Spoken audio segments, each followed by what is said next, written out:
Okay, good. We are live. Okay. So welcome everyone. My name is Doug Purnell, and we are the Triad Microsoft Data Platform User Group. So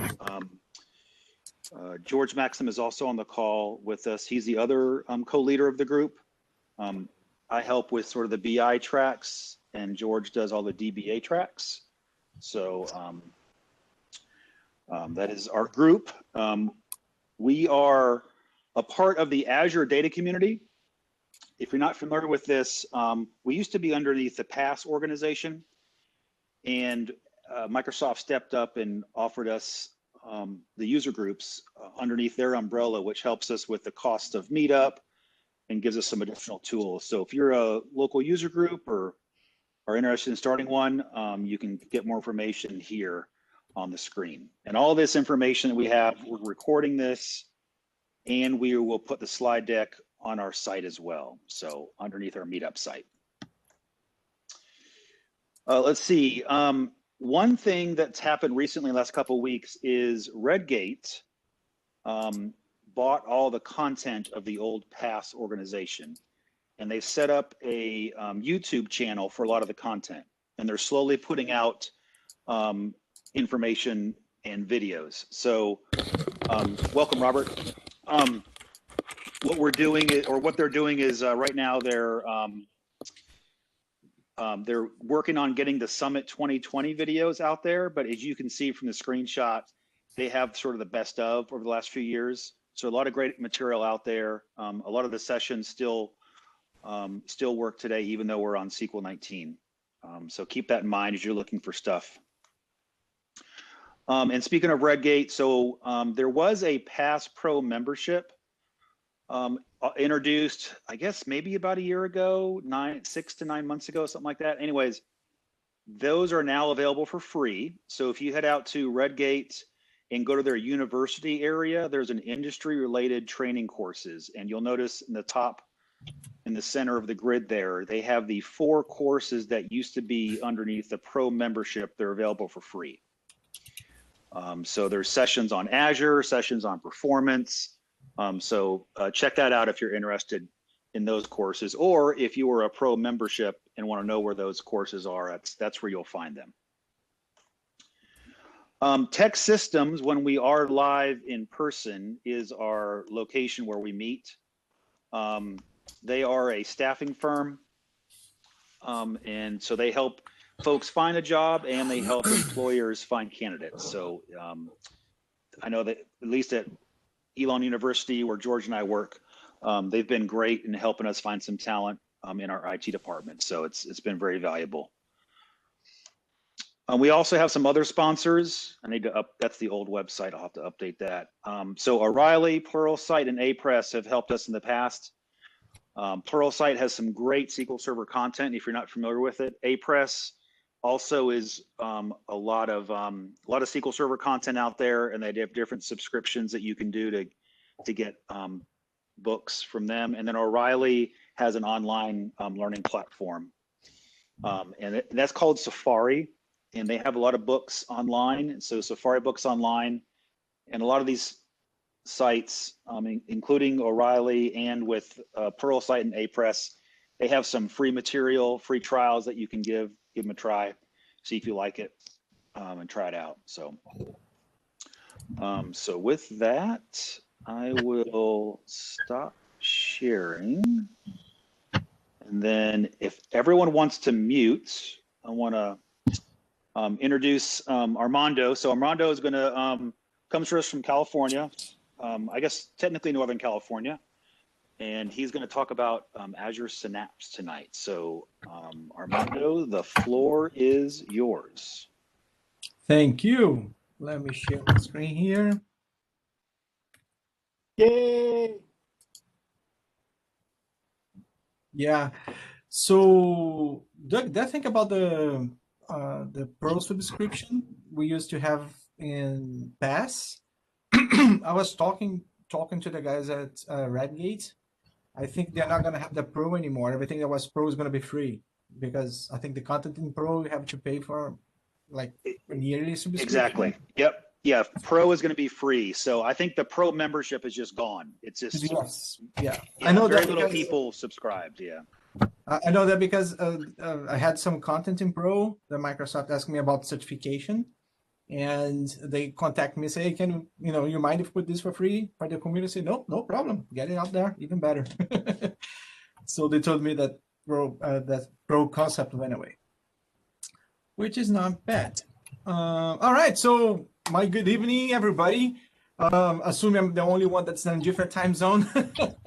If there's anybody else here in another time zone, good morning, good afternoon, whatever you are. My name is Armando Lacerda, and like Doug said, I'm here in near Napa, right at the entrance of the Napa Valley in Northern California. Great weather today. I'm going out after this. I'm going out for my walk around the hills here. It's near San Francisco, near Sacramento, but it's like a rural area, so I love it here. It's perfect. I think I have a slide to introduce a little bit of myself. So this is the moment where the presenter gets a little confused with all the buttons and things going around. Yeah, so that's my slide deck presentation. Let me move down here to the site.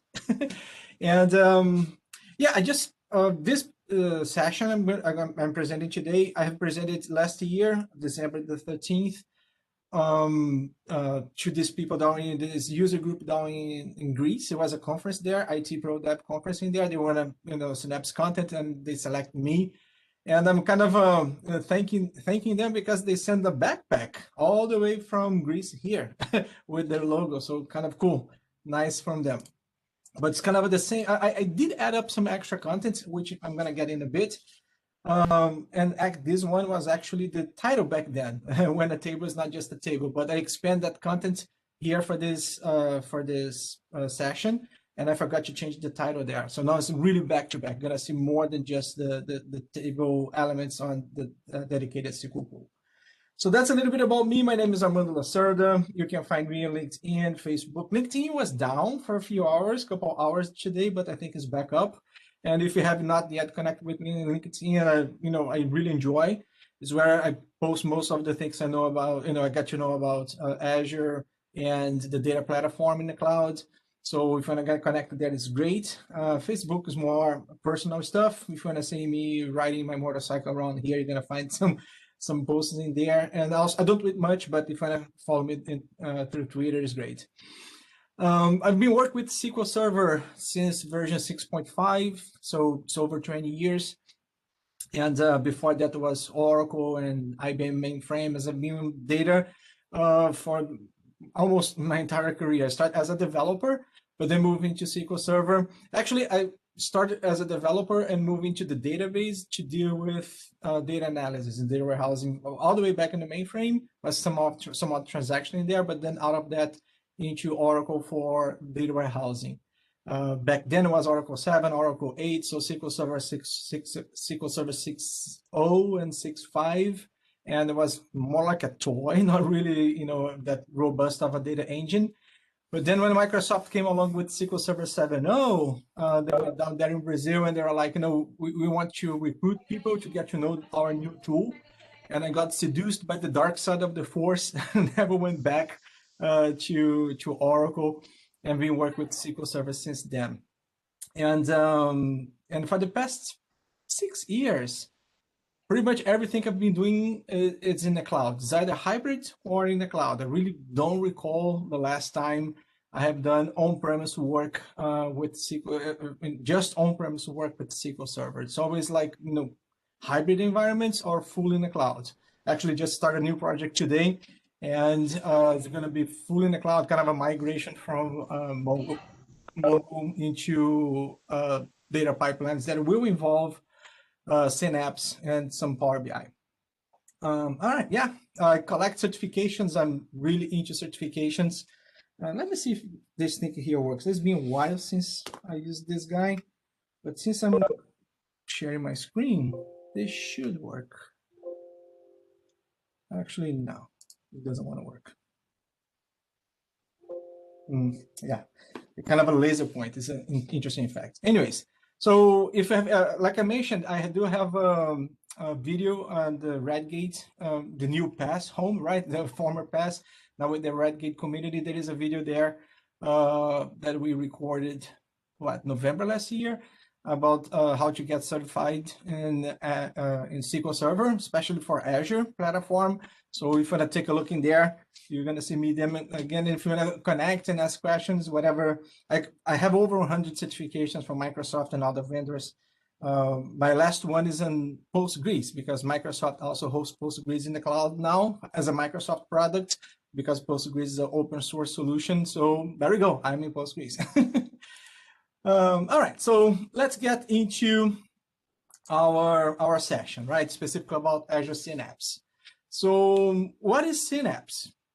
So when Microsoft announced Synapse back in 2019 during Ignite, when Satya, introduced the idea of Synapse, I was like, where do they come up? Where this name came from? How do they come up with these names?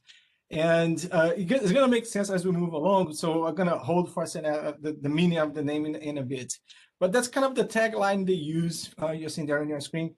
That's the tagline they use to define Synapse, right? It's a limitless analytics service with unmatched time to insight. Wow, appealing, huh?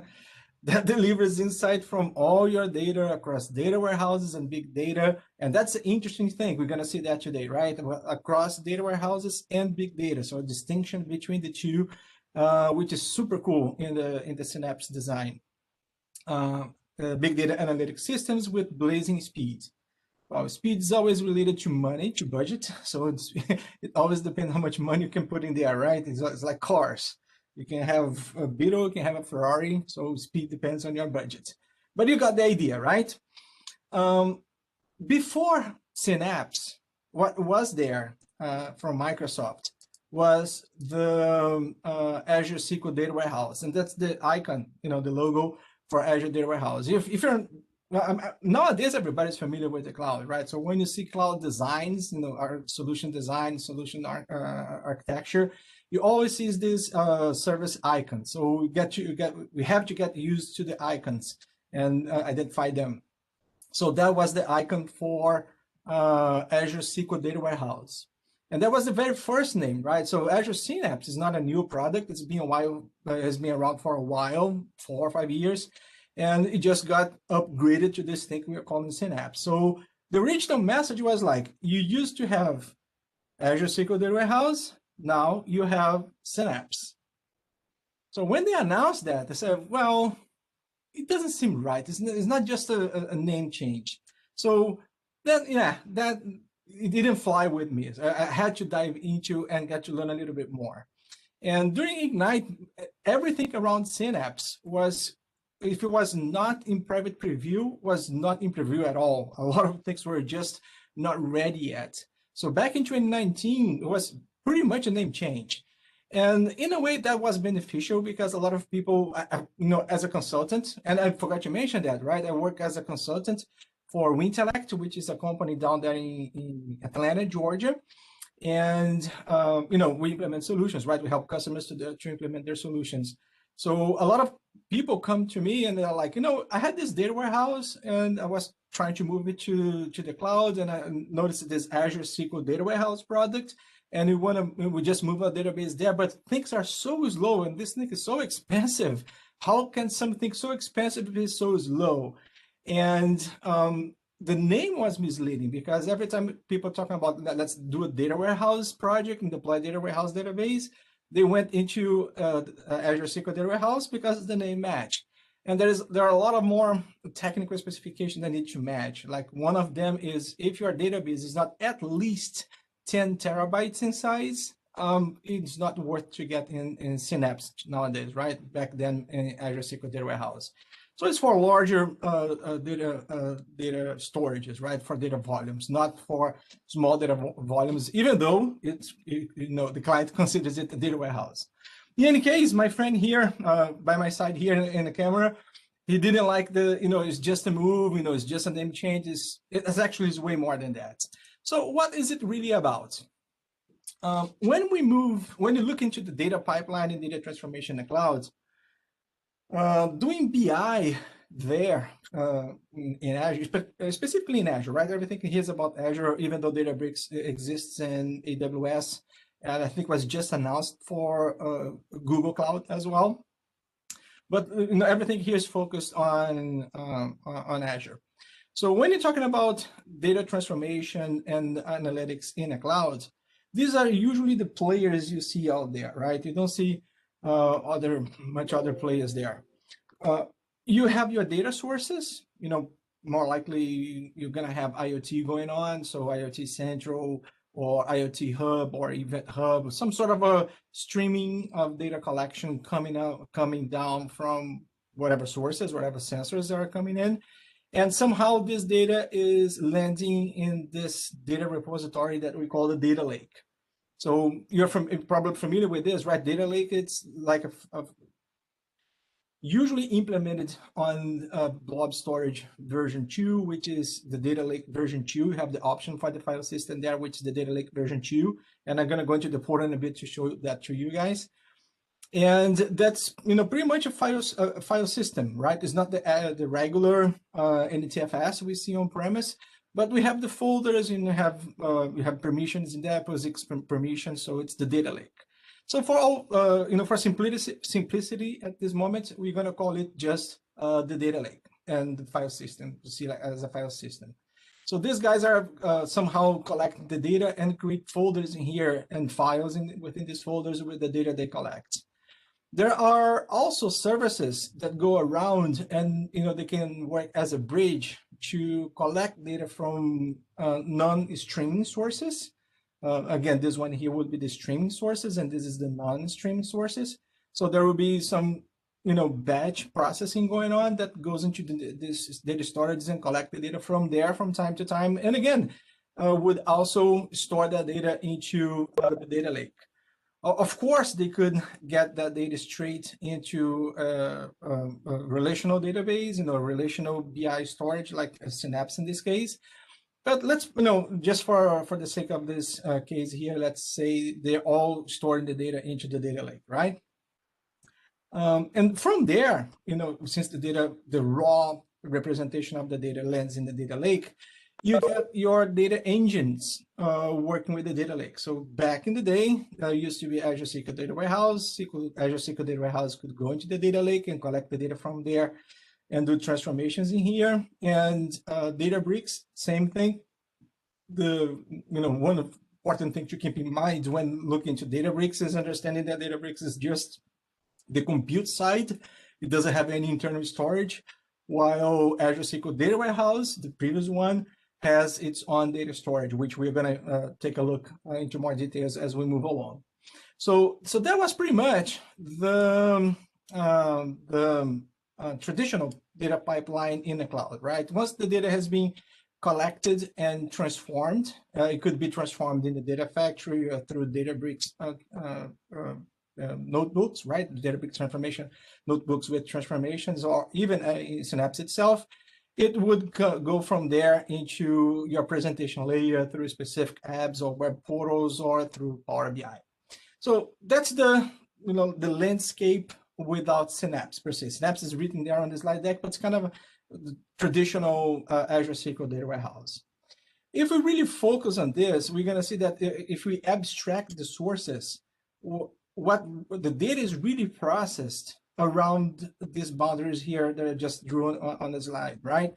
This is your compute elements in order to get to insights within your data, right? You have to collect your data somehow, or the data lands there somehow, but you collect the data, put in there, and you do your data transformation, ETL or ELT as needed. And when the data gets to that stage when it's ready for analysis, you expose that data to people who wants to consume, right? And can be exposed, tools like Tableau and Power BI, they rather use tabular formats like SQL tabular formats, Oracle, some other things, but they also have extensions to go to non-tabular formats. So that was the thing before Synapse came along. And the idea of Synapse, and here's the big deal. Follow me along here, grasp this. In order to get this to work, there was a lot of tasks that need to be accomplished. Like you have to go to Azure, to the portal, and in the portal, you allocate a data factory and you create a lake and you create your compute engines, Databricks and Synapse, or either one or both. And you get all these guys to trust in each other. So you start setting up security so the data can flow around this. And you may want to have network isolation. So you have to create a VNet behind these guys to get the whole thing secured. So it's like my company has the data. We are worried about the privacy. We don't want you want the Azure storage place to be like an extension on my private network. So we have to do the VNets around this. The point here is to get the environment to work. It was like it could become like a full week of work just to get the environment going and make sure that all the credentials and all the data isolations were there.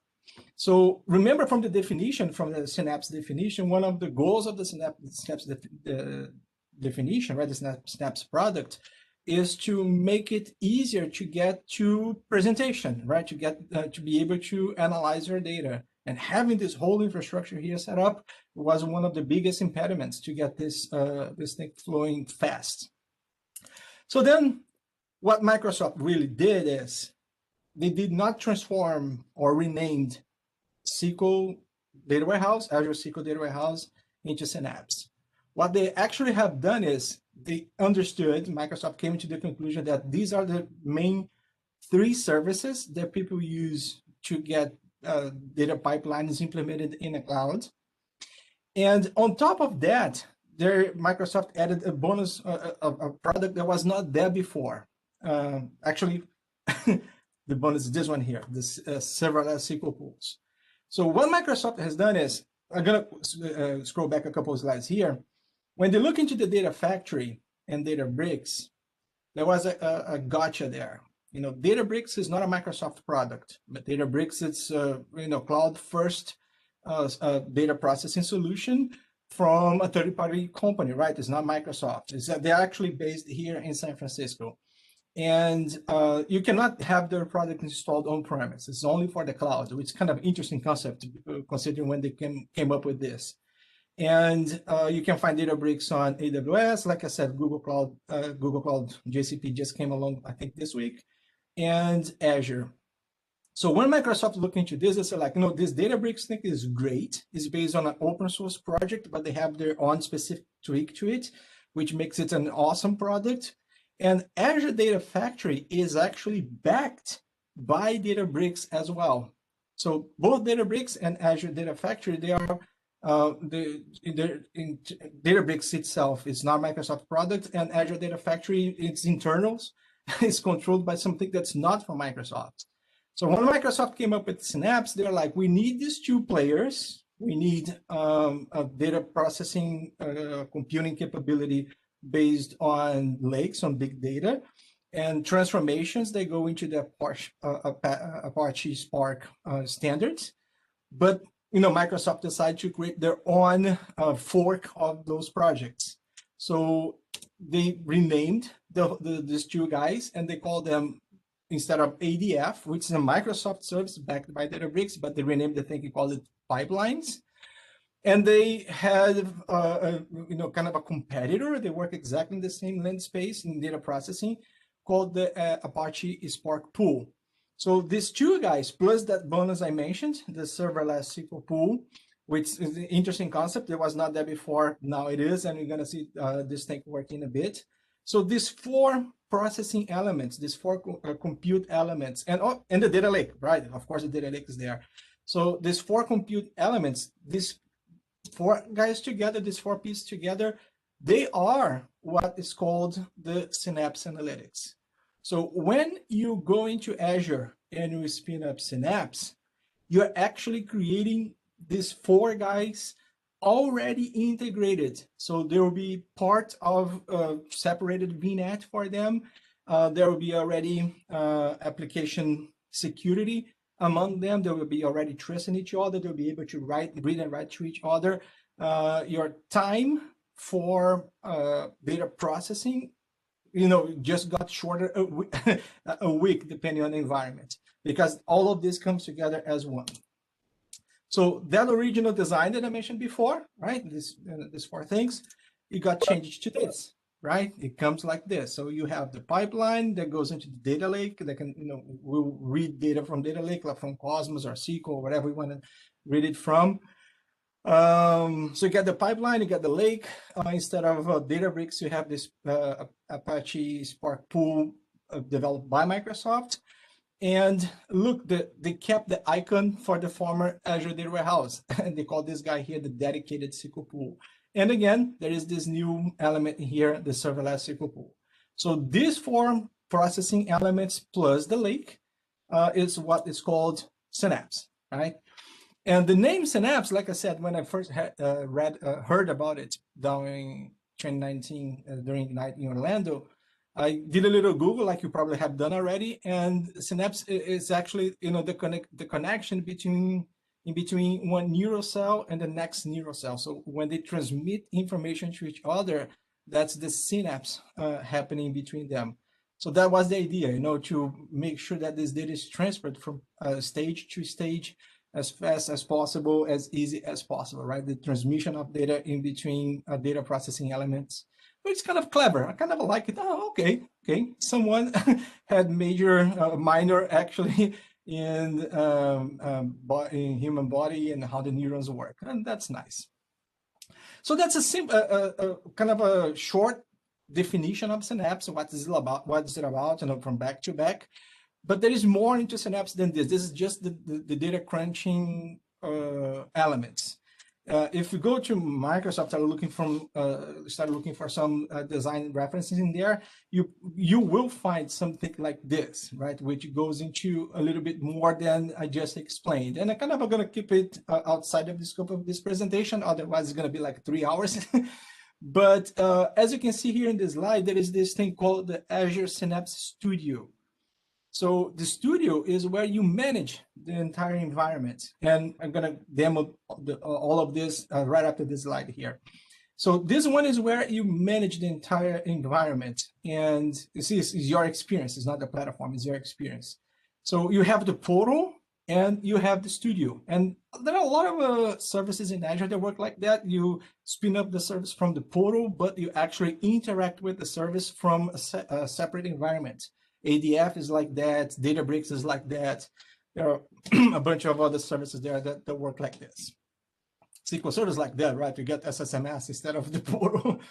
In any case, you can see here that besides the data crunching elements that I mentioned, and they're here, right? The SQL, the dedicated, the two engines, right? The dedicated and the serverless and the Spark engine, they're down here. They're considered provisioned or on demand. So Spark is on demand. The SQL Serverless is also on demand. And this slide from Microsoft themselves is not showing that. And here you see some of the extensibility, right? You can use a bunch of languages depending on what engine you are working with. Right? You can use a bunch of languages depending on what engine you are working with. So if you're using SQL, of course, T-SQL is your language. If you're using Spark, you can go to all these other ones in here. You also have the option to use SQL for the data lake, which will be seen. And for storage, there are two options for storage. One is the data lake. The other one is the provisioned one into the dedicated SQL pool. Again, we cannot really cover back to back, but we're going to go through the data engine available options in Synapse, right? So up here, any questions? I mean, do you guys stop for questions? I usually allow people to jump in if they have any questions. So if you guys have any questions, just jump in, turn on your microphone and ask your question. I'm not going to be rude.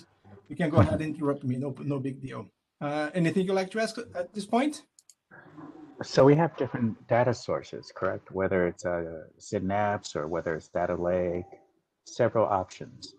And usually if we're talking about fetching data for reporting, do we need something like an integrator like Snowflake or Databricks to kind of make it so that we access it through SQL? Or do because it sounds like these are just under the hood, right? But from a business standpoint, if everything is under the hood, does it matter whether it's actually Azure, I mean, whether it's actually just a data lake or whether it's actually Synapse? Yeah, so there are 3 or 4 questions in there, right? So first one, Snowflake is a direct competitor of this, right? So the first Snowflake wants to do the exactly same, wants to address the exact same business case, which is you have your data and you want to get to analysis as fast as you can. And Snowflake does a great job on that one. It's an excellent product. The thing with in between Snowflake and Synapse is Synapse beats Snowflake in performance if done in the right way. It beats Snowflake in performance like big time. So Synapse is way faster than any other competitor there, measured by TPC benchmarks. So for that question, Joseph, I think was the one asking the question. For that question, no, you don't need Snowflake for any of this, right? For the data source, it depends on who is asking for data, right? If it's Power BI asking for data, Power BI can request data, for instance, from the dedicated SQL pool, from the serverless SQL pool, or from the data lake. It could also request data from the Spark and get compute done on top of the lake at the time of querying, but that's not usually recommended because you're adding to your expenses, right? Every time a Spark notebook runs to transform the data, you are adding to expenses. So usually you see Power BI going to the lake and collect the data from the lake, or asking for an engine that doesn't do much transformation on the lake. Like for as of today, as far as I know, they have not released a Parquet data source in Power BI. So if your file, if your data structures in the lake is in Parquet, you have to use some compute on top of it so Power BI can get the data, because Power BI cannot reach to that straight. From the computing engines, the source is usually the lake. That's why I have this this diagram like this, right? You see the 3 data compute data crunches. Collecting data from the lake, right? If it's coming from somewhere else, usually you get that source, placing the data in the lake, and then they crunch the data from the lake and get it ready for analysis. Does that make sense, Joseph? And my apology, for some reason my calendar did not notify me, so I got in a little bit late. I was under the impression that Synapse is essentially SQL Server on the cloud. Is that not correct? That's not correct. It's more Okay. than just that. Synapse is these 3 services in here, and this one is not SQL, right? Apache Spark is Apache Spark. It's not SQL, and the serverless SQL pool does use SQL as the language, but the data engine reading the data from the lake is not SQL.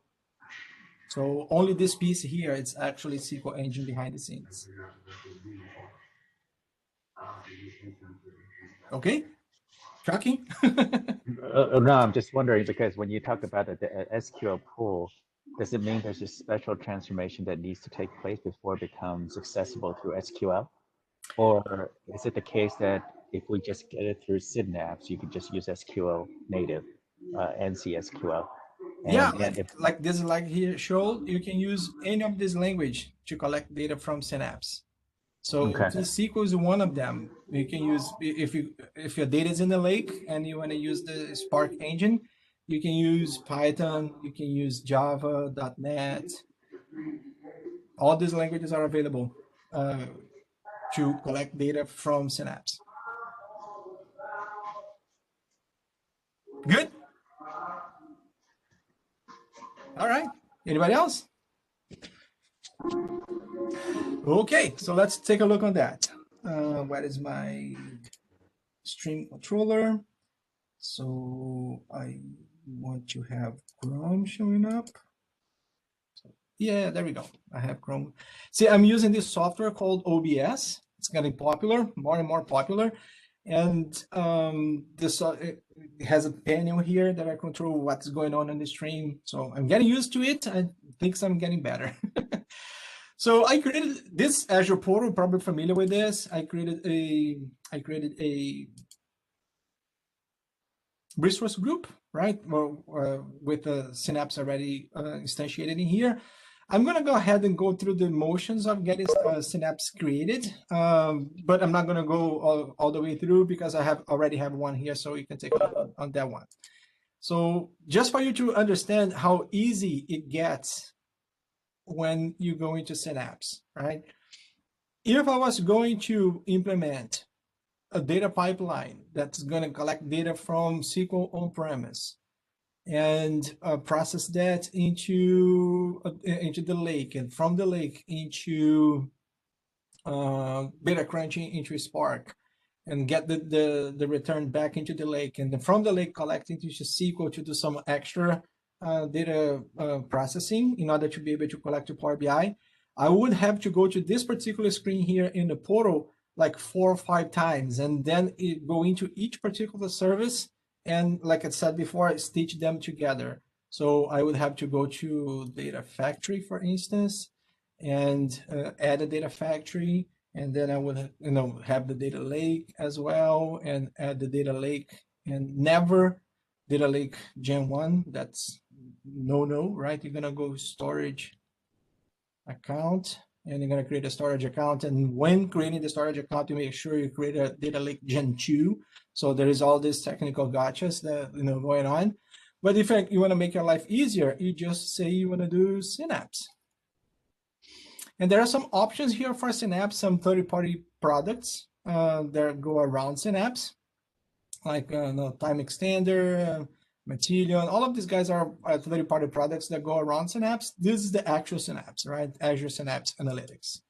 We get to this guy here, and let's go and create. And in here, what you get in here, like I mentioned before, a very simple element. So the first one, who is paying for the bill, and Microsoft is paying for this one. This is a Microsoft sponsored account they give to MVPs like me. So we can do this presentation to people, right? So there we go, put into good use. This is the resource group where your, the Azure services the Synapse service will belong to. And this is the managed resource group, which is an internal resource group for Synapse itself. So I'm gonna call this guy here demo01, just to get something in there. Name is available, great. I'm gonna call the workspace is all the elements that belong to the studio. Belong to Synapse, including the studio. So those 4 data crunches, plus the monitoring, plus plus everything that belongs in there. So that's the workspace that integrates the whole thing, including the security aspect of it. So this name is probably not available. Let's see. Yep, see, workspace is not available. The name, someone used that one before. So we're going to call this one here NC for North Carolina. Hey, that one is available. Perfect. And since that's North Carolina, it's not in Europe, it is in East US. By the way, I created my one in West US because it's close here. Just for this demo, since you guys are there, I'm using the data center near to you. All right, so like we have seen in the slide deck, we are going to need a data lake. So, and the data lake is that element that not just Synapse is going to use, but it's going to be kind of the interface in between everybody that needs to present data to Synapse and Synapse itself. So the data lake, it's a service that goes on its own. It could, like any other service in Synapse, it could not show up in here, right? If you think through it, it is like, why is it asking me the name? I'm already creating my Synapse. So, just create the lake with the name I have already given to my Synapse service, right? Demo01. And the point in here is there is a chance that a particular company already has a lake, and you're not going to duplicate the lake, right? I have already a lake, so I want a Synapse to leverage the lake I already have. So here's your option, right? If you already have a lake, you can go ahead and connect to your own lake. If you don't have a lake yet, then you can go ahead and create your own one. And if you connect to a lake that you're creating yourself, you're going to be able to, if you already have a lake and you're connecting to that lake, you're going to have the option to authorize Synapse to read from that lake. So again, streamlining the process of stitching the services together. Just for fun here, I'm going to create, I'm creating something new here. So this is the lake itself, and this is going to be the file system inside the lake. And off we go. And like you can see here, assign myself to the storage as a storage account contributor. So I have permissions in the lake to do stuff in there. Perfect. Now here in security, I see some elements of security assigned there. So I can create an administrator account, an admin user that is kind of a SQL authentication to the whole thing inside Synapse with username and password. So since Star Wars is my background there, I'm gonna call this guy Yoda, Master Yoda. Type some password there. And when I type my password, it usually get quiet because I have a hard time multitasking. Double encryption, use a customer managed key if if your company is in that kind of privacy that you have to use your own certificate for encryptioning, and companies in Europe, they're required to do that. GDPR forces them to do that, so it's an option in here. And of course, we want to have pipeline is able to connect to this thing. And networking, again, if you want to create a really private network for everything inside Synapse, you enable this guy, manage virtual network. So all the storage of the communication happens on a VNet instead of through the Azure service network realm. And you can lock everything from outside connectivity, and only the service can talk to themselves. And you gotta open up firewall later to allow connectivity to other elements from other services, right? Or from the public internet. In Azure, you have the Azure service, so you have all other Azure services that can connect to this one, and you have the entire internet. So there are at least two levels, right, of networking. So this one here is about the first level. All right, and that's all, right? So just these few questions in here, and you are up and running, right? You get your service ready to be deployed. Like I said, I'm not going to deploy this one here because I have one already going for us. So we're going to cancel this one here. Before I switch to the other one, any questions? It's pretty straightforward, right? So again, you can go ahead and jump in the microphone, unmute yourself, come out of mute, and ask your questions as I move along, right? Anytime. How easy is it to, my understanding is that this is somewhat easy to scale. So does it mean that even though you make the wrong decision initially, you can still go back and change it? Yep. Mm-hmm. So to make that point, to answer your question, I'm going to go back here to the portal, and here's the one that's already created, right? I call it back-to-back. See, it's a Synapse workspace right there. So I click on this guy here, and from the portal, I can see some basic elements of management of the service, not the service itself, but management of the service, regular Azure tasks in here. But I can also see the SQL pools and the Apache Spark pools I have created, right? And I did not create any. So what we have here is just the default. I think it's empty here. Yeah, there is no Apache Spark pools in here. I could come and create one. I'm going to create one in a bit. And from the SQL pools, there is nothing in there either, right? It's just the serverless, right? Which if you don't query, you don't pay, right? This is pay as you query. So bottom line, everything that wizard, this guy here, is going to create, right? Everything that this guy is going to create, after creation, you're not paying for anything yet. because everything that's in there is just the infrastructure, which you pay as you consume data, but there is no data there. So you're not paying for anything at this point. So I have Azure Workspace created, and it's costing me $0 at this moment because there is nothing in there. And to your point, if I come here, if I decide to come here and create something and I need to scale later, I can definitely come here or in the studio and go and scale up and down at any time. Okay. All right. I think that's okay. I'll take the silence as an okay. All right. Okay. So let me go back to the slide deck and see what's next. So PowerPoint presentation back there, demo. Yes. One quick question, Armando. What's the tipping point before you would move to Synapse versus just using an Azure SQL database and Power BI? Great question. So there are good questions and there are great questions. Great questions are the questions I know the answer. Good questions are questions I do not know the answer. So that's a great one.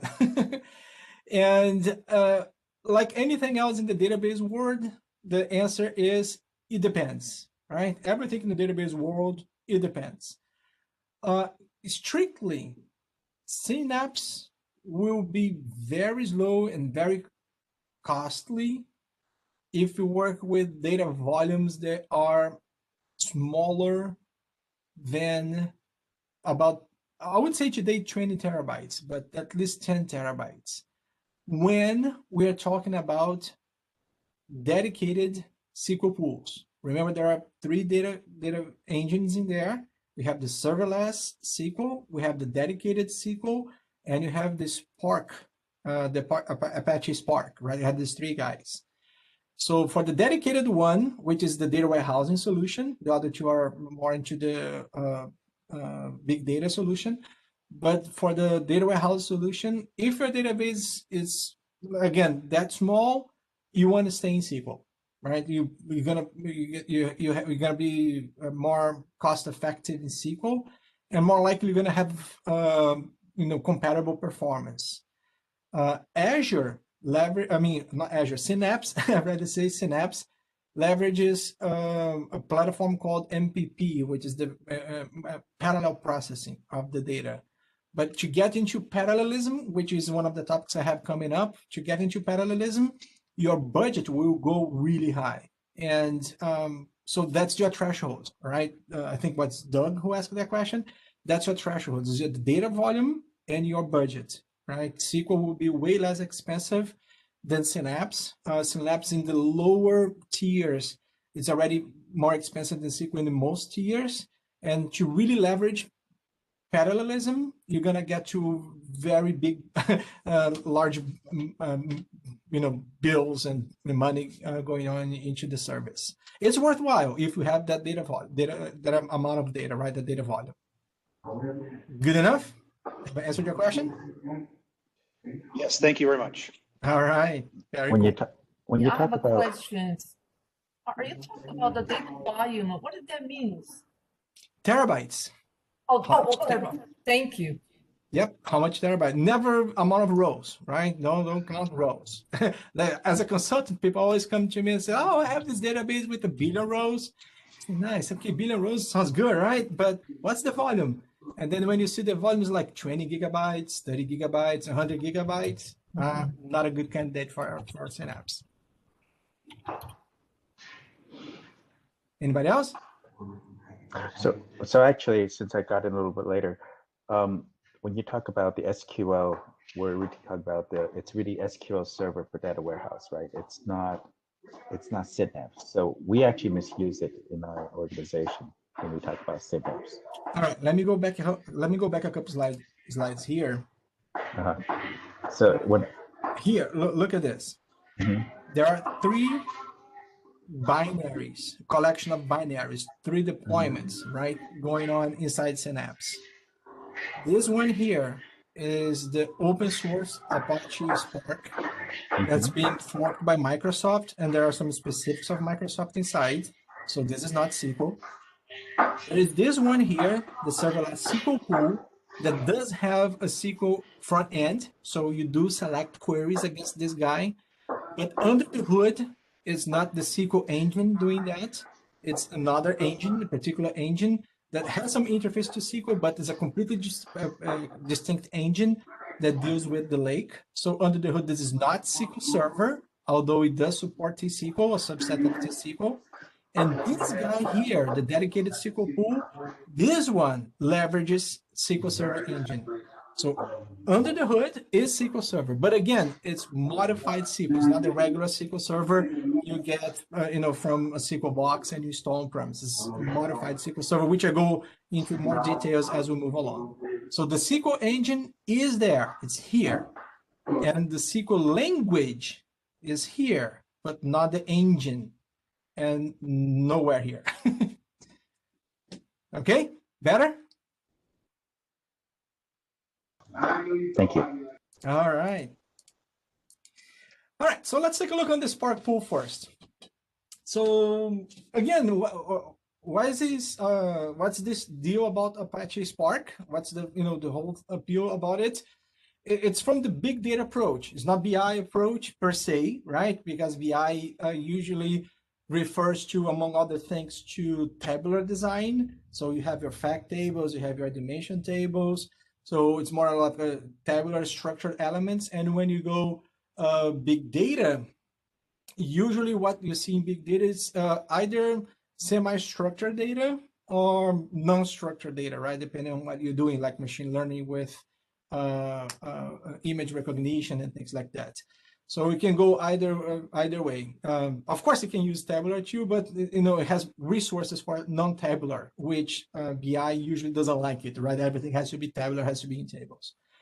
So there is a need for the big data support. So Microsoft added that support into Synapse, and it's always this. I thought I had I thought I had an image in here. So let me go back a couple of slides here so you can visualize that. So, that Spark that's over there, it's always the data engine on top of the lake, right? So every time you go this Apache Spark inside Synapse, every time you go into Apache Spark and you go into Serverless Sql Pool, these two guys here, these two guys are just the compute side of the pipeline. They don't hold data. The data they work on top of is stored in the lake. So it's always, these two guys together. You already have the lake, already created Synapse. So you either created a lake or you refer to a lake that was already there. And these guys are going to talk to the lake. So when it gets to the big data side of Synapse, this is what Microsoft has put out, right? And made available for the public, right, for us to use. So Apache Spark does support data lake in the transactional elements. So, the list is there. You can read, you can screenshot. This is being recorded. You can watch this later. But keep in mind this. You see names in here that you're going to see in Databricks. So like Data Lake, Delta Lake, you see in Databricks. Notebooks, you see in Databricks. These libraries in there for machine learning and for data science, you also see in Data Lake. But they're not the same product. They're based on the same open source project, but they're not the same product. So they kind of compete with on the same arena, right? But Databricks, it's ahead of the curve a little, right? Because they've been around for longer. So Databricks has better tweaks, has better elements, but it's a service that's not included in Synapse. Because both the Databricks and the Apache Spark Pool in Synapse, they all depend on the lake to collect the data from the lake. They both depend on the lake. You can have both if you want, or you may decide not to use Apache Spark from Synapse and keep using Databricks. It's up to you. It's completely up to you, right? The point is they're just compute resources that depend on the data on the data lake to do whatever they want. So when you are in a project, like I said, I just started one today for a new client. We just had this pre-kickoff meeting before this session here. And when you go in there, you make these technical decisions, like, is this environment going to support what I need? And because my project is a new one, I'm definitely going to leverage this one here because it's already integrated in Synapse. If it was something that was already going on in Databricks, I don't have to abandon or quit from that platform. I can keep using that platform if I want to. But if I want to integrate the management of the things, I may do an assessment to see if I can bring things over. Because this, although it's based on the same data open source project, it does not support everything that Databricks does. So you cannot just migrate things, right? There are things that exist in Databricks that don't exist in here. And there are a few things in here that are not also there in Databricks. Oops, sorry, I changed the slide here by mistake. So these are the shining elements of Databricks, of Synapse Apache Spark Pool. So let's take a look. Let's see how that works. And the second demo of the day, hopefully will be as smooth as the first one. So back. And Armando, this is Doug. Just let you know, about a half hour left. Just if you Half want hour to left. gauge. All right. Yeah. Thank you very much. Appreciate it. And you know what? I'm going to put here a countdown. So time is half hour, just 20 minutes. Oh, fine. All right. So this guy here. Let me see, take you away and back to the portal. So here in the portal, let me go back here to overview. Like I said, here in the portal, I see the service and I see some aspects of the service, but this is not where I usually manage all the aspects of the pool. So if I really want to go there, I go into this, the Synapse Studio. So just click on this link in here. There was another button over here. See, there was another button here somewhere here. Workspace web URL. So if you want to share with other people in your team that you have given access to, this is the URL they have to click to get there. So this is my Synapse pool, and if I've done Azure Data Factory before, kind of resembles the same interface they have there. Here's your navigation tab. So if I click on this guys here, I can see the names of these icons.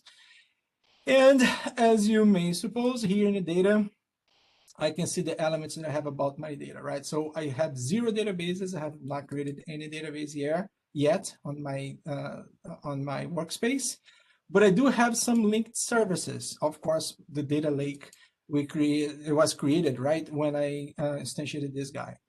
And then in the data lake, I have placed some data there. Let's see if it's already there. Yeah, so I have some file structures there in the data lake. Is that public available New York City taxi data set? The yellow tax, the green tax, Uber is here somewhere too. So this is the data I brought in. Microsoft makes available, it's already there. You can try that too. By the way, if you want to try anything about this one later, here under the documentation, if you click on this guy, or even here on the studio, if you click here on home and you go here into learn, you're gonna get all these data sets and sample codes and all of these things I'm gonna do here. I'm kind of lazy. I did not I did not create anything new. I use everything from what Microsoft made available there for demonstration. So in any case, I go back here, and this is my data lake that's in there, but I don't have any database created for my workspace. So I can go ahead here on manage, and I can look into my SQL pools and my Apache Spark pool, right? I don't have any, so I can go ahead and come in here and create a new one.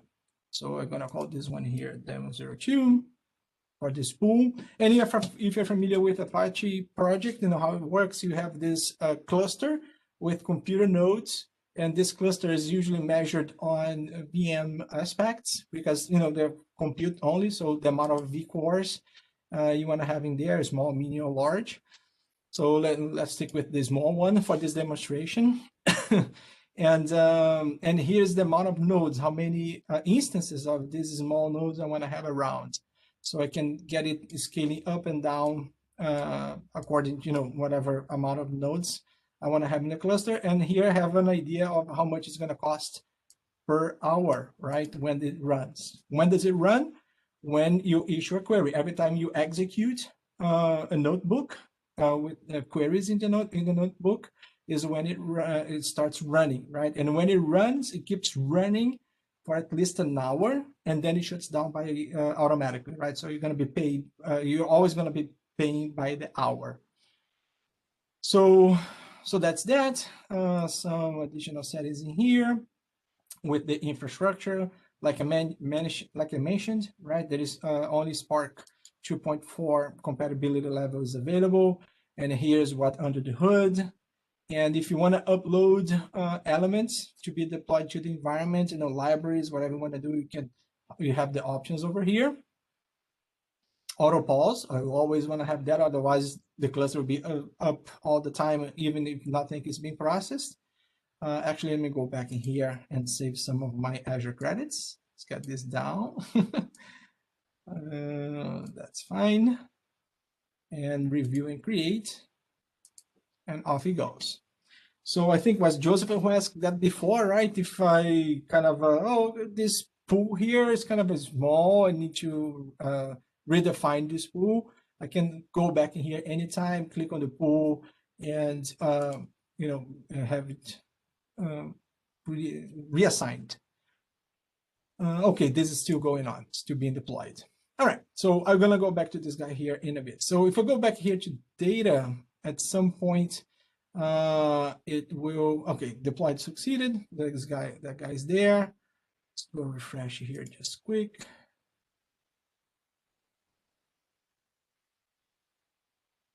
Make sure my browser is up okay.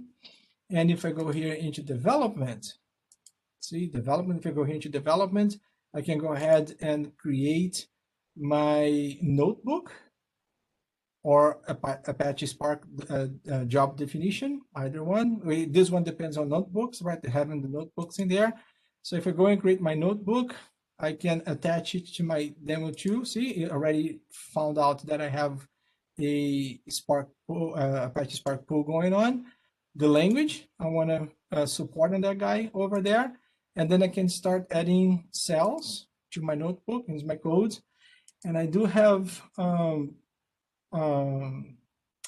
another browser here on the side with some sample codes from a tutorial from Microsoft side. So like get these guys going on in here. These are importing libraries for some processes that are gonna come out. The point is, this is Python code. And when I go ahead and run this particular cell, this is gonna be sent to this Spark pool in here, and we'll process whatever is in here, and I can see my results down here. Notice that I'm doing this from the browser. This is a web browser, right?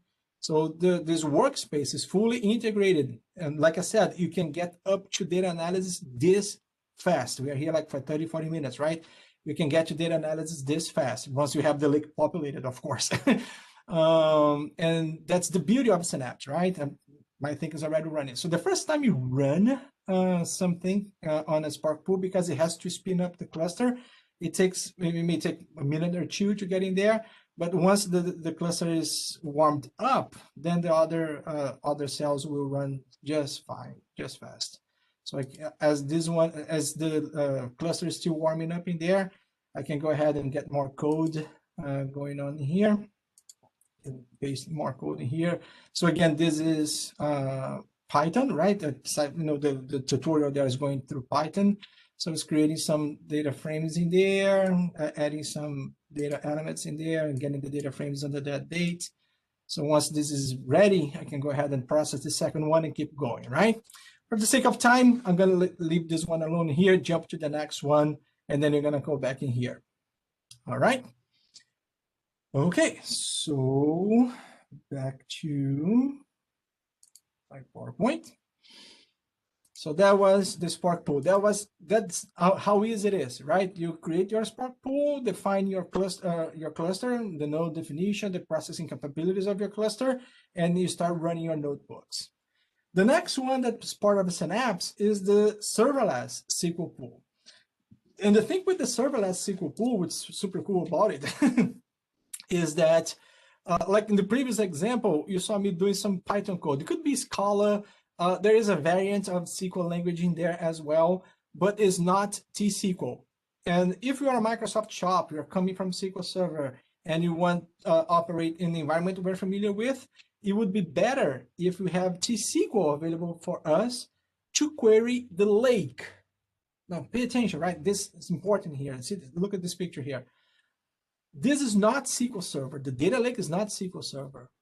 But what I really like to have is the ability to query the lake using T-SQL. Or, a short version of T-SQL, a smaller version of T-SQL, because it's not SQL database in the back end, but something I'm familiar with, right? I want to do SQL queries. So this is what SQL Server Serverless Sql Pool, this is what Synapse, what Synapse Serverless Sql Pool offers, right? With Serverless Sql Pool, you can direct queries to the lake, to like Parquet files or CSV files or JSON files. You can point those queries to the lake and collect data from the lake using regular SQL statements, which is super cool by itself, right? Another thing that's interesting about the serverless is it's super simple to manage. Like in SQL Server, the dedicated SQL pool and the regular SQL Server have tons of things to worry about, right? You have, the data relationship and all of that. This is not regular tables. These are files in a file system. So you have to make sure you understand how the data lake works. But from the SQL perspective, these are all the elements you have. What you have in here, I was pointing out that the way is this way. What you have over there is the schema names, the temporary tables, external tables, data types that come from the data files, and partitions that are in the lake. It's not actually yours, right? They are in the lake. You have to understand the partitions that are in the lake. And for SQL, for the SQL engine, actually for the query engine that's behind the scenes, which is not SQL, to do a good job creating statistics based on your files is also a very good thing to do. Very good thing to do. So, and that's all. You don't have to worry about anything else. These are all the elements you have to manage. Temporary tables are really not a thing you should consider using much because they're very limited on the capabilities. The size kind of really shortened in there. But the whole thing is super cool to use. So let's take a look in there. Back to the browser. There we are. So see, the Spark cluster is ready, already warmed up, already executed this one here. It took 2 minutes and 45 seconds to process this one. So let's go for the next cell, and hopefully this next cell gets done faster. So as you can see, it's running the code in the second cell. And you see, I did not sacrifice enough for the demo gods. And this should be like second or sub-second, and it's taking a little longer than that. So we go back to this one here in a bit. Let me go ahead and get another workspace for us because I don't want to lose that one.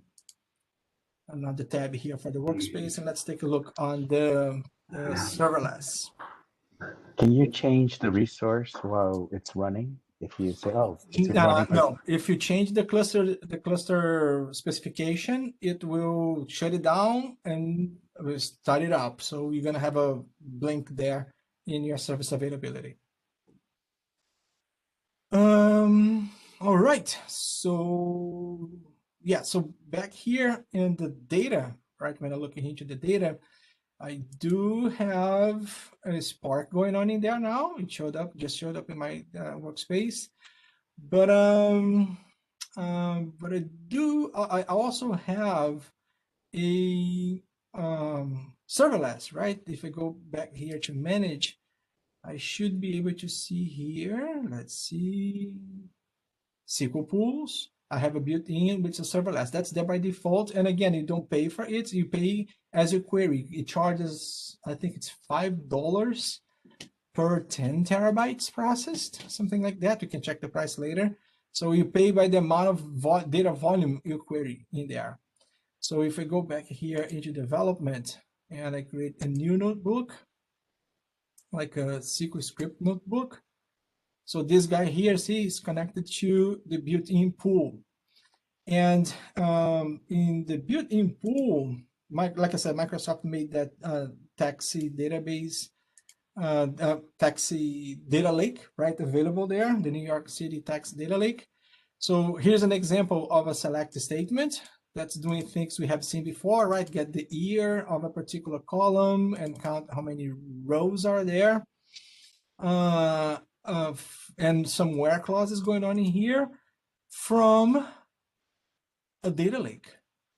So open row set is a common SQL function you probably have seen before or not, because this is usually to get outside the SQL engine and get data, external data. So this is exactly what this one is doing, is going to external data and browsing from there, looking into the yellow cab data, right? It wants to see how many writes were there per year, right?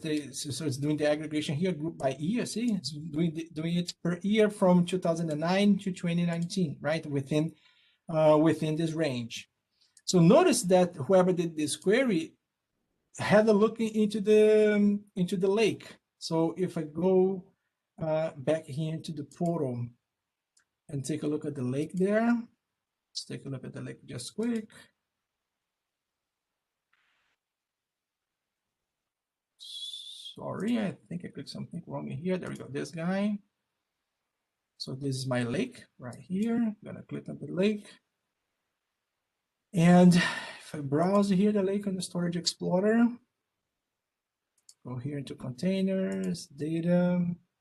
So that one was looking to the yellow cab. So see, this is partitioning inside the lake. So whoever wrote that query there came here and say, oh, I see that there are some partitions in here. This thing is by year. And there's another partitioning also by month. And within each year month, I have the Parquet files, right, for those guys. So again, you're querying the lake, you're coming to these files here. So if I go back here and run this query, SQL Server Serverless will start up. So again, every time you run the query for the very first time, it may take a little while to warm it up. But once it warms up, it's gonna go into those files in the lake, and we'll collect the files within this range here, right? For this partition element, which is the years, the only one. They didn't go into the months, so they're going every available month for all these years. And notice that I just had to say, these guys are in Parquet format. So Parquet does carry the data type around, so it will parse the data type, and if there was some calculation going on in here, you will get that from me. And yeah, so we're gonna leave this one here processing. First time we query, like I said, it may take a little while to warm it up. This one finished processing, took 35 seconds to get the data frame done in there. And this is the details of the job execution as you have seen before. All right, so that's the demo on the Spark and also on the Serverless Sql Pools. All right. Microphone open. I think there's a question coming. On a serverless, is it actually doing a data copy into like a temp table and SQL Server kind of thing? Nope. So it's all memory. Can you do It's joining? all reading the data from the lake and doing things in memory. Yes. Oh, So, look, we're done. There we go. Okay, and does this support joins? It does. Okay, so ANSI supports ANSI SQL? Most of it. There are some restrictions, but most of it. And on the output of these things here, I can get them as charts if I want to. So you see the amount of rides over the years. So training, well, we're gonna change some columns in here, move around, but we got the idea. All right, back to my slide deck for the last thing. Here. I have a question for you. Yep. In the typical work environment, in a typical work environment, you said? Yes. Okay. Who is measured serverless usage. I mean, every time you use, you're going to run. It's costly, right? So No, how, actually, the serverless SQL Pool is the least expensive of the entire Synapse. So like I said, you are charged by the amount of data you process.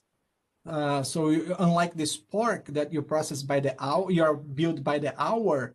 The serverless SQL Pool, you're billed by the query. So when you issue a query, how much, depending on how much data that query manages or deals with, you're charged by that data volume, and it's in blocks of 100 megabytes. If I go back in here, we'll probably be able to see that. If I go here into Azure Calculator. Well, that's an interesting question. What if I'm actually querying against terabytes, but then I have a qualifier that says 0 = 1? Is it going to charge me by how much it actually interrogates through the whole database or table? Or is it This is files, right? Remember, you're querying the lake, so you're dealing with the files. Agree, but if it's terabytes and I'm expecting one row back, am I charged for that one row or the whole thing? No, you're charging by the data you scan. So, okay, and so that person who asked the question, I mean, it may be very expensive and multiple people are submitting the same query. Yeah, SQL Server Pool. So if you do 1 terabyte,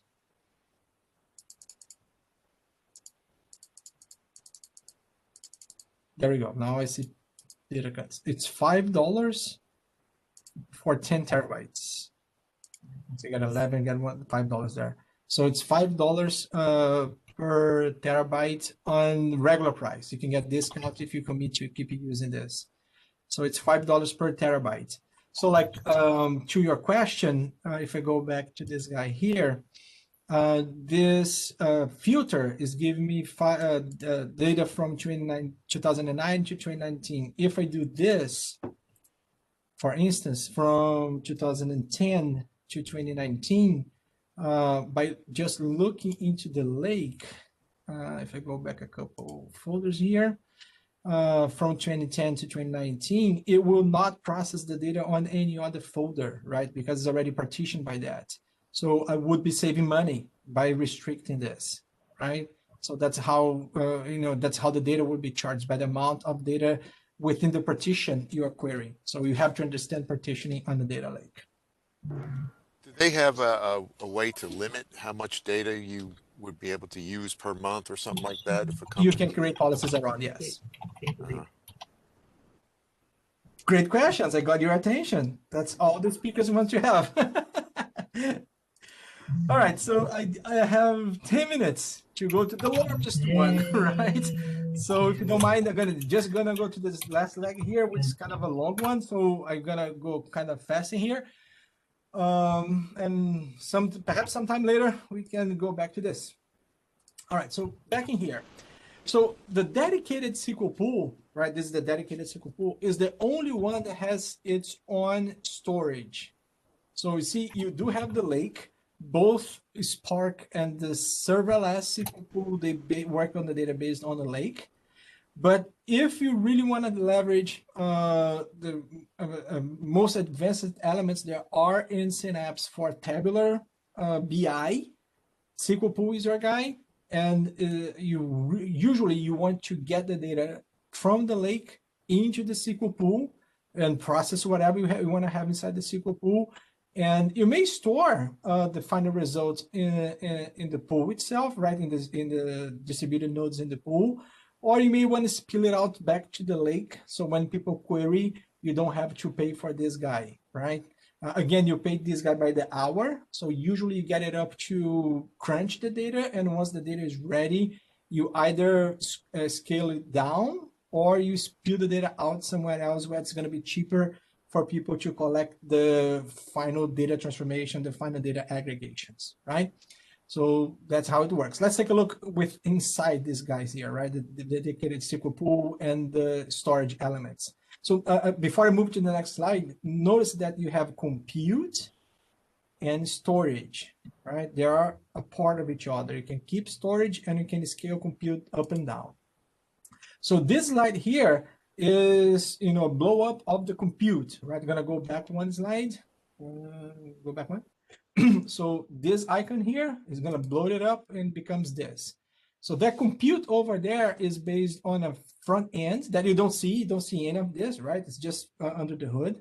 So there is a SQL data engine making the front end to the client applications like Power BI could be it. It's, by the way, it's highly recommended not to have Power BI querying Synapse. It's a very expensive design. It can be done, but it's kind of expensive. But you have whatever application is querying Synapse here. And under the control nodes, you have the compute nodes. And this is where the money is. The compute nodes are the ones responsible for parallel processing of whatever data you come to store.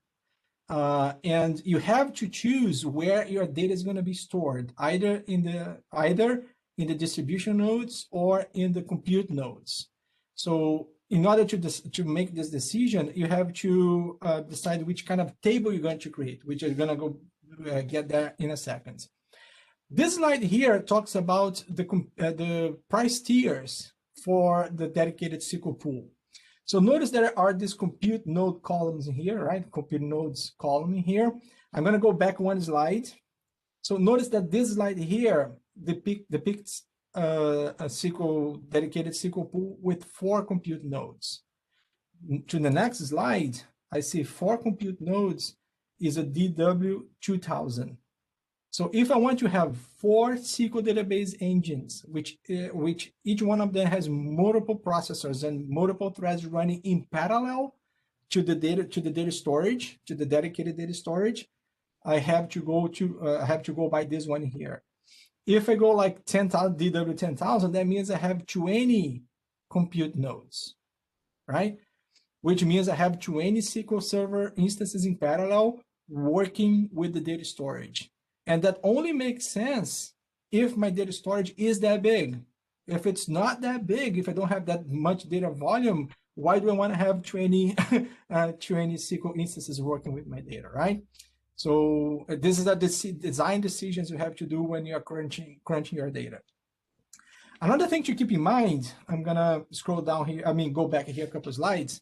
You see here, you have this compute nodes and this kind of a database elements in here. These guys here are called distributions. See the name over here, distribution, kind of small, but hopefully you can see there, distribution. When you create a table and you decide to store your table into the distribution storage, there are 60 storage places, SQL storage places, like data files. They're not actually data files, there are more things into it, but imagine like 60 data files. And it's always 60, you cannot change that, it's always 60. The point here is these 60 data files will be given, to the compute nodes. So if I have 4 compute nodes, like this one here, 4 compute nodes, it means the 60 will be split by 4, so it's 15 data files given to each one of these compute nodes. And when you design your data and create your tables, you have to make sure that the data on those tables can be given in parallel to all 4 nodes or to all 20 nodes. If it cannot be given in parallel to them, you may be paying for 20 nodes, but only one is really busy because the data is in a collection of data distributions that's only assigned to that node. You have a way to monitor all of that. You can monitor it and see how the data distribution is going on, but that's a thing that escapes most people because this is very specific to Synapse. In order to make sure you achieve that, that level of parallelism, when you create a table in the dedicated SQL pool that's specific for the dedicated SQL pool, not for the serverless, you create that table, you have the choice in between round robin, hash distributed, or replicated tables.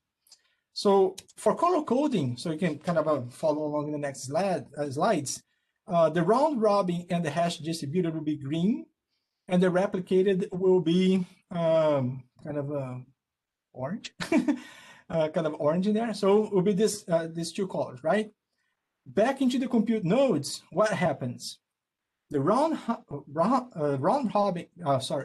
robin and the hash distribution, those two kind of tables, the green ones, they live here on the storage, on the distributions. So these are the ones that can be being processed in parallel by multiple compute nodes. And the orange ones, you know, the replicated tables, they live up here in each one of the compute nodes. So the idea of replication here is not a replication of the replication having regular SQL Server. The idea of replication is the table exists in each one of the compute nodes. And if you look into a star schema like this one here, where you have the fact table and the dimension tables, as you know, the fact table is the big one, right? You have terabytes of data in the fact table. And the dimension tables are not really that large. They're usually kind of small, so in comparison. So what happens is your design decision usually will go around the blue ones in here will be your replicated tables, because you want, when you do a join in between the fact table and the replicated tables, you don't want the compute nodes talking to each other. You want the compute node to be able to resolve that join with the data that pertains to it with all the dimensions in there. So you want the dimension tables replicated through all the compute nodes, while the fact table, the largest one, will be processed in parallel in chunks by each one of the compute nodes. So your fact table will be the distributed one, usually using hash, but it's up to you which one you want to do. So that what happens, right? You have a collection of data of a particular hash table be given to each one of the compute nodes, and the joins are resolved on a partial result for each one of the compute nodes, and the control node stitch the whole thing together and give the final results to whoever asked for it, right? So that's the movement. It's called the data movement service. It's getting the data from this particular distributions to the particular nodes. And the idea, you want to have this data flowing up, and you don't want to have this data flowing across. So if you do a join in between two fact tables, that can be catastrophic, because there will be data flowing from here, and from here, 2 hops. You don't want to have that. That's when you see your money going out big time, and you don't see the results because everything is going to run really slow, right? So you want to avoid horizontal data movement service going on into the dedicated pool. So that, in a nutshell, that's the play. So you see how much fun Synapse is? You have 3 distinct data crunches, data engines, and very specific elements to each one of them that applies to use cases that companies use all the time. BI, big data with T-SQL. And when you get into BI, we get this replicate table, external tables in the data lake, replicated tables, hash distributed, and round robin, right? So that's all that I have for today. Right on time, few seconds. So if you want to stick around for questions, it's fine. I think we're on time. So thanks for showing up. I hope you have learned something new about Synapse.